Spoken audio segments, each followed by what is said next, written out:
आपल्याला कल्पना आहे 6 डिसेंबर 1992 ला कारसेवकांनी आपलं पहिलं स्वप्न पूर्ण केलं। त्या ठिकाणी कलंकाचा ढाचा खाली आणला आणि रामललाची मूर्ती ही त्या ठिकाणी स्थापित केली।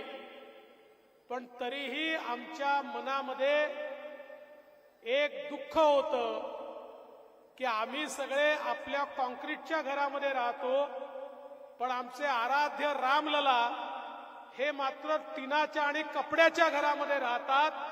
त्यामुळे आमची सातत्याने ही मानसिकता होती, नव्हे तर आमचा नाराज होता, रामलला हम आएंगे, मंदिर भव्य बनाएंगे, मंदिर भव्य बनाएंगे।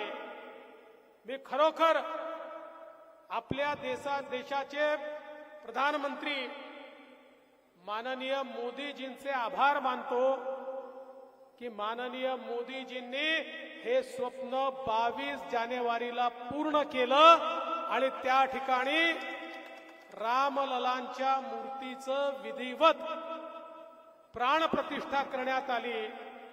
आणि आपण सगळ्यांनी बघितलं, टीव्हीवर बघितलं, इतकी विलक्षण लोभस आणि तेजस्वी मूर्ती त्या ठिकाणी लागली आहे की ती मूर्ती पाहिल्यानंतर सहज रामललांचं रूप आपल्या डोळ्यासमोर जिवंत होतं। याचं कारण ही केवळ दगडात कोरलेली मूर्ती नाही, तर 140 करोड लोकांच्या आशा आकांक्षा अपेक्षांची मूर्ती रामललांच्या रूपाने अयोध्येमध्ये स्थापित झाली आहे।